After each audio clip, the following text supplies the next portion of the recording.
Hello my fellows, hope you're doing well. Thank you so much for joining me for today's video. It's going to be a relatively quick video today, I think.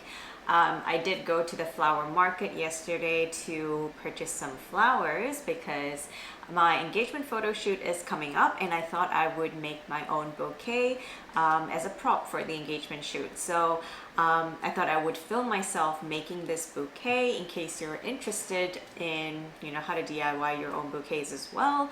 Of course, this might not be applicable or relevant to every one of you, but if you are interested in floristry and things like that, feel free to stick around and watch this video till the end. For those of you who do know me, you'll know that I used to make floral arrangements for events and weddings and things like that. So I do know a thing or two as to how to put together a bouquet. So yeah, if you clicked on this video and you're interested to see how you can make your own bouquet, then definitely keep on watching. But before we get started, if you're new around here, my name is Grace and I usually post plant videos.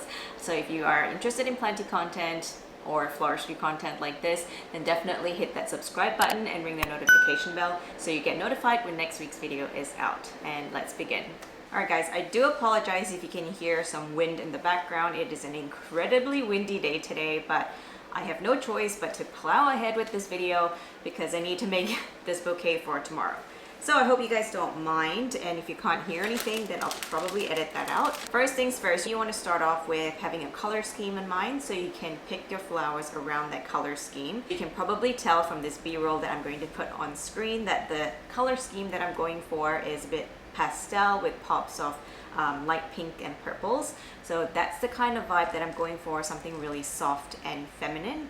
And of course, you're going to need some flowers, some selection of flowers, whichever ones you like the look of. So I have here in front of me this one right here, which I know as Misty. I'm just going to tell you what these are as I go along. I also like to use some foliage in my bouquets. I believe these are called Dusty Miller. I really like the sort of silvery coloration to it. It's really soft and pastel looking, which is perfect for the arrangement that I'm going for.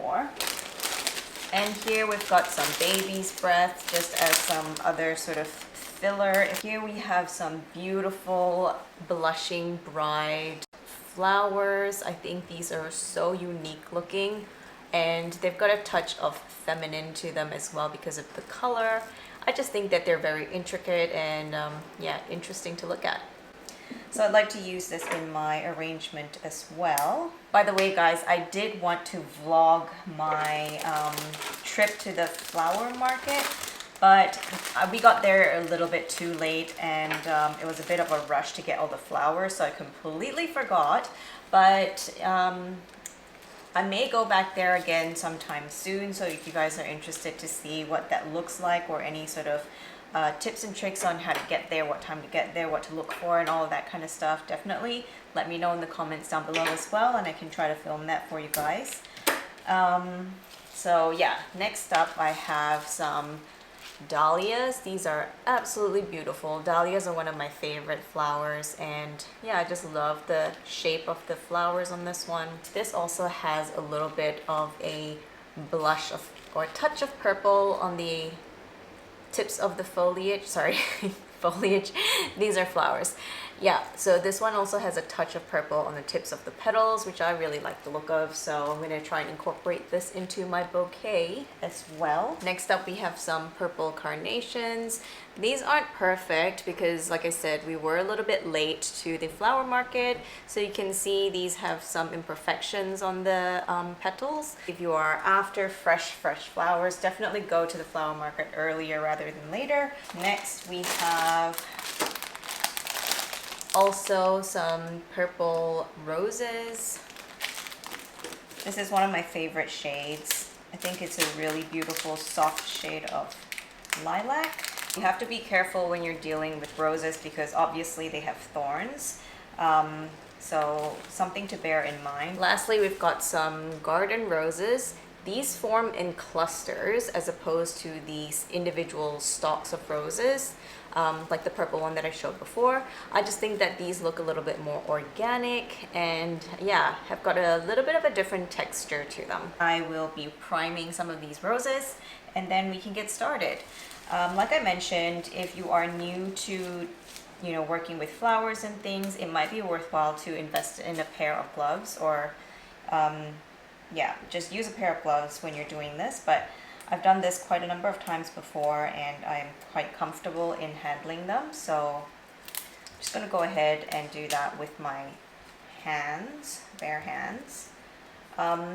And as you sort of go through your flowers, if you find that there are any imperfect petals that you want to get rid of, just feel free to pick them off. This one looks okay to me, so I'm happy to go ahead.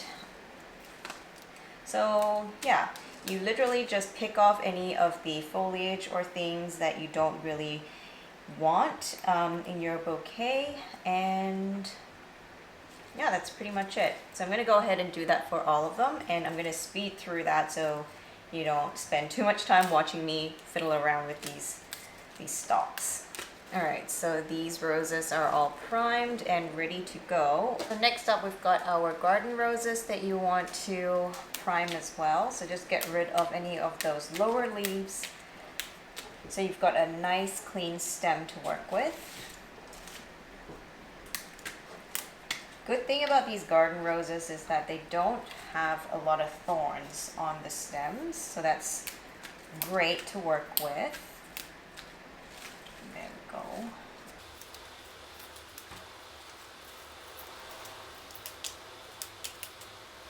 Let's prime our dahlias now. Okay, similar to the roses, you want to get rid of any foliage that you don't need. And just remember to be delicate with your flowers, because their petals can bruise quite easily, so just be mindful of that.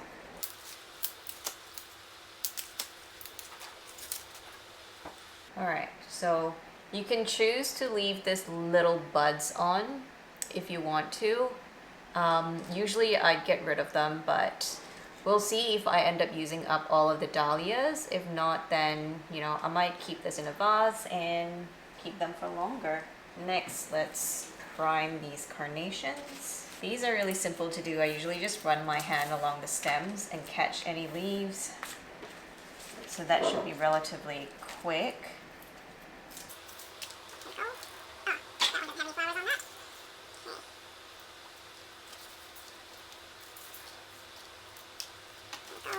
So we've got our carnations ready.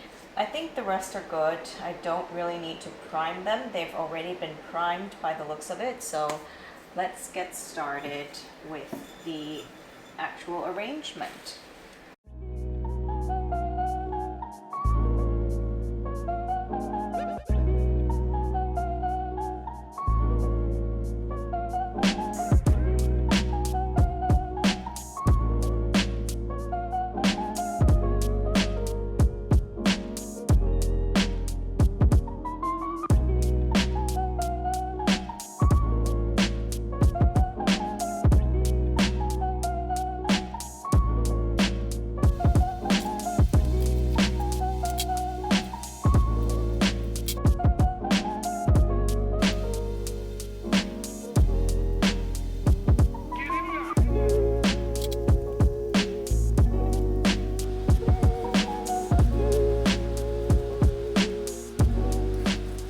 So you can use twine if you have any to wrap it around, but because I don't have any twine lying around, or I can't seem to find it, I've just decided to use what I have on hand, which are just rubber bands, and yeah, use them to secure the ends of my bouquet.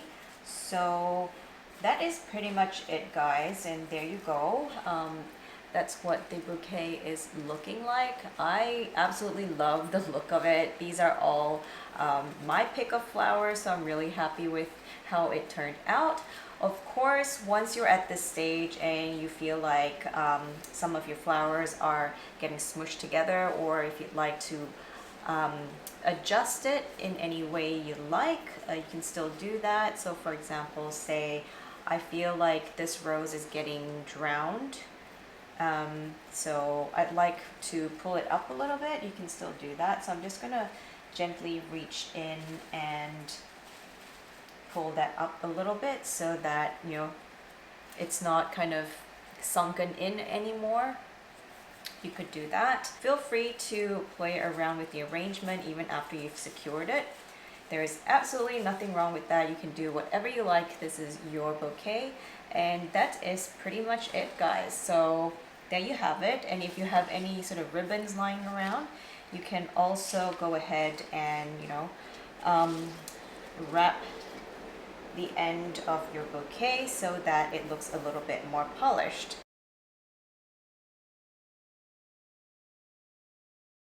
So guys, that is the finished product. As you can see, it's quite a large bouquet as it turned out to be, but I'm happy with it. I think it looks really pretty and the colors are on point as well, really soft and pastel.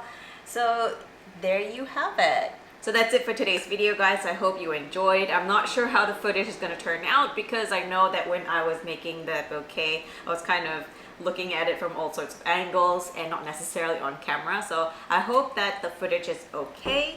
And yeah, anyway, if you want to see more planty content, feel free to check out these videos right here. And yeah, thanks for watching. Until next time, stay mellow, my fellows.